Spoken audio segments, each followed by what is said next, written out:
Morning students, today we are going to see about the 7th standard science unit 4 cell biology and you learn about human cells related to functions. So previous classல நம்ம என்னெல்லாம் பார்த்தோம் அப்படின்னா செல்ஸோட unit என்ன அப்படின்றத பார்த்தோம். அதே மாதிரி plant செல் animal செல்லோட differentiate அதாவது கம்பேரிசன் அதை கம்பேர் பண்ணி பார்த்தோம் அண்ட் டிஃப்ரென்ஷியேட் என்ன அப்படின்றதையும் நம்ம பார்த்தோம் இல்லைங்களா. Now we are going to see about the human cells related to functions. அதாவது செயல்களுடன் தொடர்புடைய மனித செல்கள் பற்றி பார்க்கலாம் ஓகேங்களா. Okay, listen ma. Human cells related to functions. Different type of cells. Our body is made up of many different kind of cells. Each type of cell is specialized to perform a specific function. Depending on the function, cell has specific shape, size and may have some components which other type of cells do not have. Have a look at the differences between nerve cells and red blood cells in the images. Even though there are many different types of cells, there are some components common to all type of cells. Let us take a look at this in the next section. நம்ம இப்போ பார்த்தோம் அப்படின்னா பல்வேறு வகையான செல்கள் வந்துட்டு நம்ம உடலில் வந்துட்டு இருக்கும் இல்லைங்களா. அதுக்கு ஒவ்வொரு வகையான செல்லும் ஒரு குறிப்பிட்ட செயலுடையதாக இருக்கும். அந்த செல்களோட பணிகளை பொறுத்து ஒவ்வொரு செல்லும் மற்ற செல்லுலேருந்து மாறுபடக்கூடிய வகையில் வந்துட்டு குறிப்பிட்ட வடிவம் அளவு அதே மாதிரி சிறப்பு கூறுகளை வந்துட்டு கொண்டிருக்கும் சரிங்களா. நரம்பு செல்களை எடுத்துக்கிட்டோம் அப்படின்னா நரம்பு செல்கள் மற்றும் இரத்த சிவப்பணுக்கள் இருக்கு இல்லையா. ஸோ இதுக்கிடையே உள்ள வித்தியாசங்களை பார்த்தோம் அப்படின்னா செல்கள் வந்துட்டு பல வகையாக இருக்குது அப்படின்னு சொல்லியிருக்காங்க. ஸோ அனைத்து செல்களும் எப்படிப்பட்டது பொதுவான செல் கட்டமைப்பு கூறுகளை வந்துட்டு கொண்டிருக்கக்கூடியதாக இருக்கும். இருந்தாலும் சில வேறுபாடுகள் வந்துட்டு அதற்கிடையே வந்துட்டு காணப்படக்கூடியதாக இருக்குது ஓகேங்களா. ஸோ நம்ம செல் ஸ்ட்ரக்சர் வந்துட்டு எப்படி இருக்குது அதில் என்னென்ன இருக்குது அப்படின்றத நம்ம பார்க்கலாம் ஓகேங்களா. Okay, cell structure பாருங்க. As we have mentioned before, all cells have some common structure. இப்போ செல்லோட அமைப்பை எடுத்துக்கிட்டோம் அப்படின்னா அதில் முன்னாடி குறிப்பிட்டதை காட்டிலும் அனைத்து செல்களும் வந்துட்டு சில பொதுவான அமைப்பை வந்துட்டு கொண்டிருக்கும் சரிங்களா. அதில் என்னென்ன அப்படின்னு சொல்லி பார்த்தோம்னா these are cell membrane, cytoplasm and nucleus in most eukaryotic cells. The structure of a typical plant and animal cell shows following peculiarities. அதாவது செல் சவ்வு செல் மெம்பரான் அப்படின்றது என்ன செல் சவ்வு அப்படின்னு சொல்லுவோம். அண்ட் சைட்டோபிளாசம் அந்த நியூக்ளியஸ் உட்கரு. ஸோ இது வந்துட்டு பெரும்பாலான யூகேரியாட்டிக் செல்களில் வந்துட்டு காணப்படக்கூடியதாக இருக்கும் சரிங்களா. ஸோ இப்போ தாவரம் மற்றும் விலங்கு செல்களை வந்துட்டு பொறுத்த வரைக்கும் அதில் தனி சிறப்புகள் வந்துட்டு இருக்கும் அப்படின்னு சொல்லியிருக்காங்க. ஸோ இங்கே பார்த்தோம் அப்படின்னா செல் மெம்பரான் அதாவது செல் சவ்வு பார்க்கலாமா. The boundary of an animal cell is the plasma membrane which is also called as cell membrane. அதாவது விலங்கு செல்லை சுற்றி எல்லையாக இருப்பது பிளாஸ்மா சவ்வு தான் சரியா. இது செல் சவ்வு அப்படின்னு சொல்லி அழைக்கப்படுது சரிங்களா. செல் வால் பாருங்க. செல் வால் அப்படின்றது என்ன செல் சுவர் அப்படின்னு சொல்லுவோம் இல்லையா. சப்போர்ட்டட் அண்ட் ப்ரொடெக்டட் அதாவது செல்லை தாங்குபவர் மற்றும் காப்பாளராக இருக்கக்கூடியது என்ன இந்த செல் வால் தான் ஓகேங்களா. All animal and plant cell are enclosed or surrounded by a cell membrane as you learned before. However, as you might have noticed previously, that animal cells often have an irregular shape. Irregular shape அப்படின்றது என்ன ஒழுங்கற்ற வடிவமாக இருக்கும். Whereas plant cell have a much more regular and rigid shape. இங்கே பார்த்தோம் அப்படின்னா அனைத்து விலங்கு செல்களில் வந்துட்டு பாதுகாப்பு அரணா ஒழுங்கற்ற வடிவத்தையும் கொண்டிருக்கு. இது அதாவது செல் சுவர் வந்துட்டு எப்படி இருக்கும் பாதுகாப்பு அரணா செயல்படுது. அதே சமயத்தில் வந்துட்டு தாவர செல்லில் பார்த்தோம் அப்படின்னா ஒழுங்கான திடமான வடிவத்தை அதாவது regular shape and rigid shape ஓகேங்களா. ஸோ இப்போ திடமான வடிவத்தை வந்துட்டு அது கொண்டிருக்கும் ஓகேவா. தாவர செல் வந்துட்டு சவ்வுக்கு வெளியே சுற்றி கூடுதல் அடுக்குகளை வந்துட்டு கொண்டிருக்கக்கூடியதாக இருக்கும். இதுதான் நம்ம என்னன்னு சொல்கிறோம் செல் சுவர் அப்படின்னு சொல்கிறோம் ஓகேங்களா. plant cells have an additional layer on the outer side of the cell membrane. அதாவது அதை சுற்றி வந்துட்டு அதிகப்படியான அடுக்குகள் வந்துட்டு காணப்படும். this is called the cell wall. ஓகேங்களா. that provides a framework for support and stability. So அது வந்து எப்படி இருக்குது, அந்த சுவர் வந்துட்டு தாவர செல்லுக்கு பாதுகாப்பு மற்றும் உறுதிப்பாட்டுக்கான சட்டகமாக வந்துட்டு செயல்படுது. சரிங்களா. The cell wall is formed from various compounds, the main one being cellulose. அதாவது செல் சுவர் வந்துட்டு பல்வேறு கலவைகளால் ஆனதாக இருக்குது. முக்கியமாக வந்துட்டு செல்லுலோஸ் அப்படின்னு சொல்லியிருக்காங்க. முக்கியமானது cellulose helps to maintain the shape of the plant cell.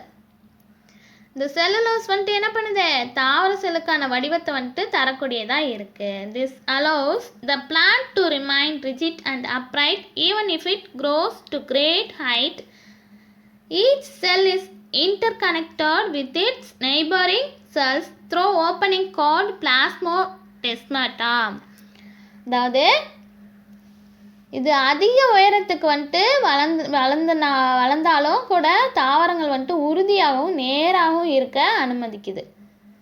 So இது வந்துட்டு என்னன்னு சொல்கிறோம், பிளாஸ்மோடெஸ்மாட்டா அப்படின்னு அழைக்கிறோம். ஓகேங்களா.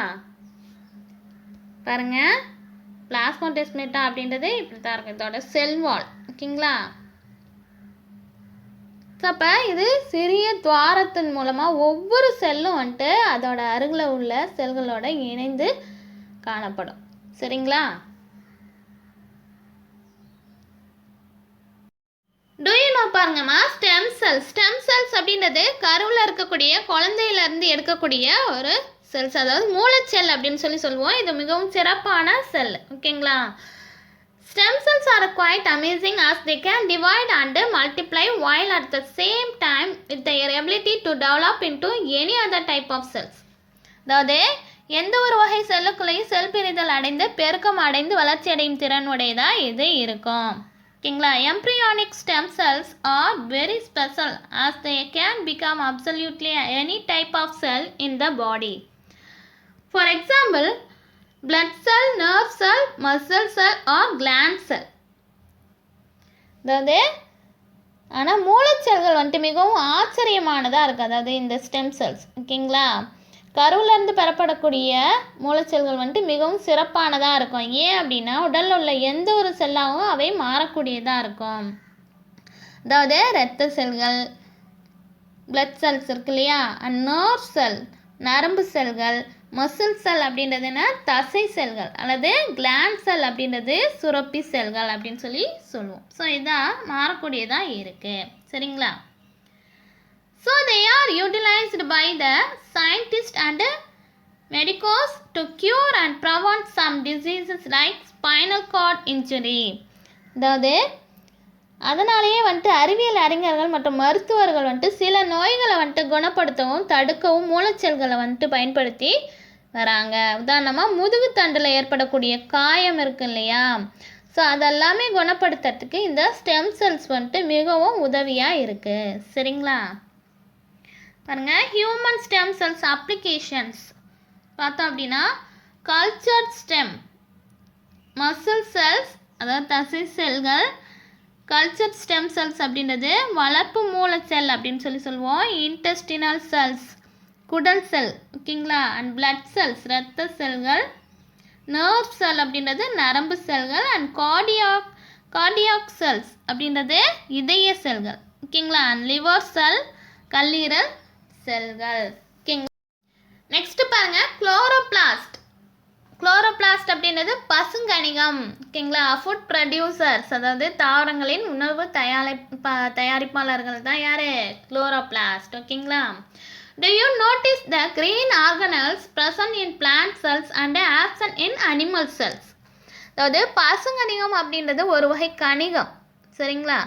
தாவர செல்களில் மட்டும் பசுமை நிற நுண்ணுறுப்பாக இது இருக்குது. விலங்கு செல்லில் வந்துட்டு இவை காணப்படுவது இல்லை. சரிங்களா. Chloroplasts are the only cell organelles that can produce food from the sun energy. அதாவது இது என்ன பண்ணுது, செல்களில் அதாவது முக்கியமான கணிகம் வந்துட்டு இரண்டு வகைகளில் வந்துட்டு வண்ண கணிகமாக வந்துட்டு இருக்குது. அதாவது நிறமுள்ள மற்றும் நிறமற்ற கணிகமாக இருக்கும். சரிங்களா?